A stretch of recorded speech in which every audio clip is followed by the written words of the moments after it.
Hey, everybody. Good afternoon, good evening, and like I always say, wherever the hell you are, greetings and salutations.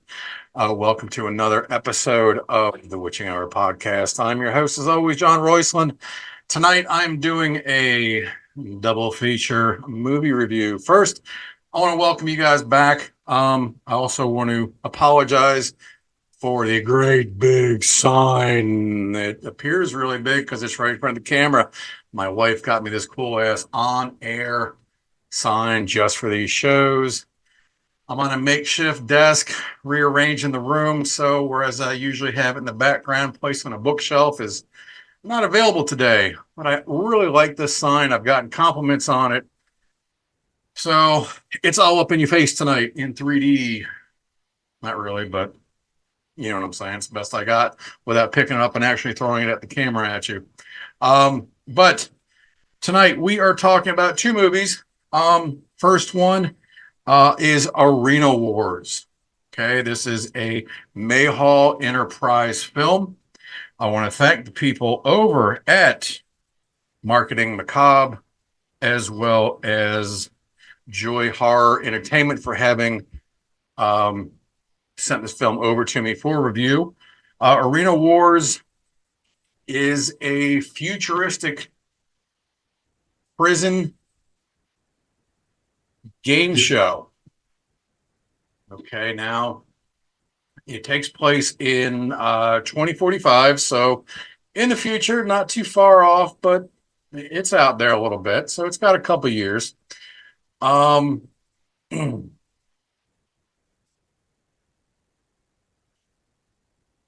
Convicted hardened criminals are given an option to earn their freedom by going through a game show. If you can get through all 7 levels, you get your freedom. Okay, no problem. Well, except each one of these levels has a crazed psychotic mass murderer with some pretty inventive weapons of each of their own character, let's say. So let's kind of take some of the remembrance of the Schwarzenegger's movie of Running Man. And I'm going to go as far as mixing it with Rob Zombie's 31. Okay. You got to get through each plane. If you do successfully, and that's not by knocking the person out. That's not by just running through and escaping. It's kill or be killed. So Luke Bender, played by the star of the film, John Wells, is a convicted military hero. Well, the corporate eye in the sky sees him as an all-American boy and sees dollar signs written all over him. So he is automatically given no choice but to go through. And while the corporate boys are going insane, watching the audience, I don't want to say participation, but the crowds are growing, the money is coming in, the kills are getting more and more violent. Does he make it? Does he not? I do not know. But let me just say that the film does have, as I mentioned, a mix between other films. It was a crowdfunded film, so it's not highest quality budget. There's definitely a lot worse out there, but it is an entertaining film. The film was directed by Brian Slagle. It was also written by Slagle and Michael and Sonny Mayhall, the Enterprise who brought you the film originally. Now, after that, the film stars, impressively enough, John Wells, as I mentioned, as our military hero. It also stars Michael Madsen as the game show commentary host, Eric Roberts as our military hero's boy upstairs, the commander-in-chief, I guess, if you want to call him that.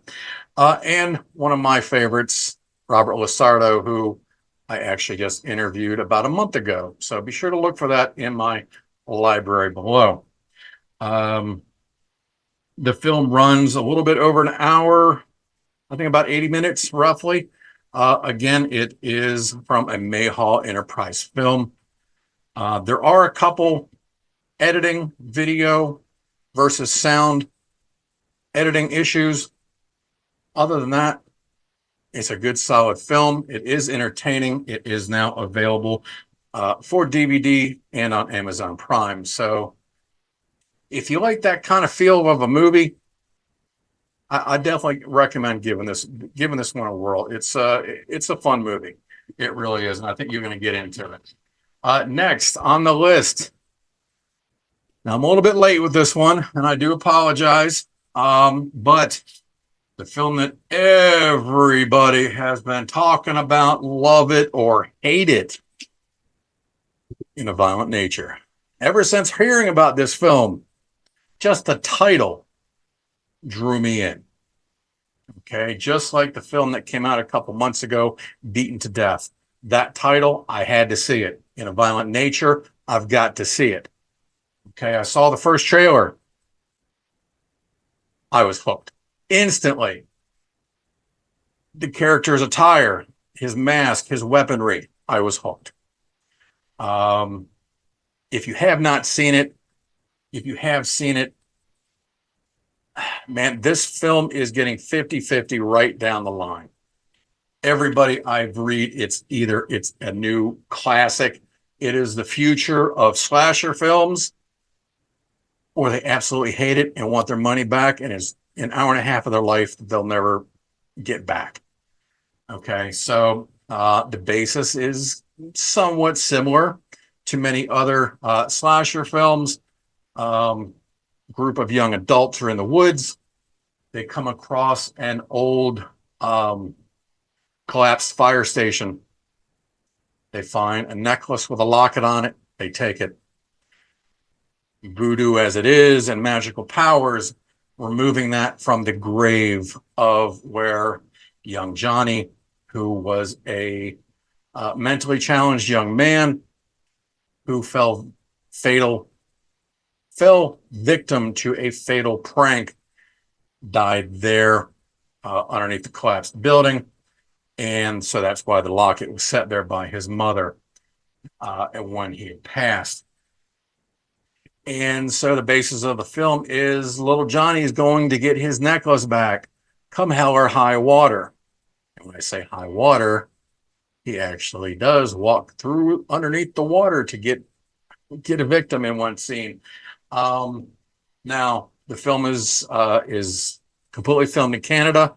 It's got some beautiful scenery in it. It really does. If you're an outside person, woodsy person, you like hiking, you're going to love this film, because I'll tell you what, our character Johnny, he's got to have legs of steel, even though he's dead. Because, man, there is more walking in this movie than fucking Lord of the Rings, the whole trilogy put together. All the goddamn walking the little guys did and the trees did in the movie. He does it going after all his victims, and it shows it. Now, it's neat, though, because it's from the perspective of the killer, as opposed to, you know, you're looking through the eyes of some scared teenage kid. So that kind of eliminates the jump scare, in a sense that you're waiting for some idiot out in the woods to come walking by. You're the killer, so you already know that you're going to jump in front of them and scare them. But it's kind of neat to watch them kind of creep up on people. Some of the kills are very inventive. There's actually one in particular, I'm not going to give anything away, but I've never seen anything like this.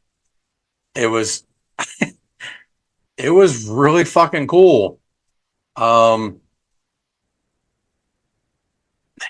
He does get knocked down. All right, so it's not that he's got superhuman strength, but yes, he does get back up because he is dead or undead, whatever. There is a huge Jason Voorhees feel to the film. And I do apologize. I don't want to take anything away from the film because I'm still in the line. I'm glad I watched it. I was not able to go see it in the films, see the film in the theaters, which I'm huge advocate for people to go to the movies. I don't care if you're going to see a fucking Harry Styles movie or a Disney movie. Well, no, actually, don't put any more money into Disney. Fuck Disney. Don't give them anything. But especially if it's a horror movie, come on, you gotta help them out. Okay, so in a violent nature, yes, it does have the indie film feel to it. It's not perfect. Okay, it does have its flaws. It is kind of a slow burn. It definitely has huge potential. And yes, it did leave it sort of open if they wanted for a part two. I'm not saying it was left that obvious, but they could if they wanted to. Um, Even the ratings between Rotten Tomatoes and IMDb are kind of towards the upper portion. They didn't hate it. Let's put it that way. I didn't hate it. I wanted a little bit more. If they had taken a lot of that walking sequences out, and I understand why they did that, but if they had taken it out, it would have shortened the movie probably down about a good 12 to 15 minutes. And that's no exaggeration. Um, it is a Shudder film. It is not released on Shudder yet. It is now out of the theaters. It is available on Prime for rent or purchase. I think for $5.99, maybe six. I think it's right around $6. So the cost is there. Amazon's only going to get richer, just like Disney. So fuck them both. But the film was actually written and directed by Chris Nash, who you might not remember, but he was in ABCs of Death 2, as well as The Void, sleeper hit that everybody absolutely loved. The movie stars, unfortunately, no real big names. It does star Rye Barrett as Johnny, who hopefully I did speak to briefly on social media, and he will hopefully be joining us for an interview here on the Witching Hour in the days soon to come. I do hope that everybody does give it a shot. Again, 50-50 straight down the line. Love it or hate it. Would I watch a part two? Yeah, probably. Do I think it was a waste of my time? No. There are many other horror movies out there that are a hell of a lot worse. A hell of a lot better too. But it's a good, solid movie. Give it a watch. Support the horror as always. And if you have or haven't, check it out. Let me know what you think. Cuss me out, say I'm an idiot. I don't care. I'm used to that shit. Or maybe commend me and say, okay, yeah, we see your point. We'll give it a shot. Or I don't agree with you, but whatever. I don't care. I do. I'm just giving you a hard time. But anyhow, thank you guys for sitting through my personal opinions on two, Arena Wars and In a Violent Nature. Thank you guys for checking me out and sitting through all my bullshit. Be sure to hit the little subscription button down below. Please, just like with the rest of the horror genre, please try to share me. Get some of your friends to check it out and subscribe to them. I'd really appreciate it. And also, if you are a Roku TV subscriber, subscribe to my Roku channel underneath your apps. All you got to do is download it. It is for free. And you can watch me on the great big screen as if the small one isn't bad enough. Anyhow, you guys, more shows to come. I will talk to you all soon. Thank you for joining me. This is John Royson with the Witching Hour signing out. And as always, please keep it evil. Ooh. Where's the button? Thanks, guys.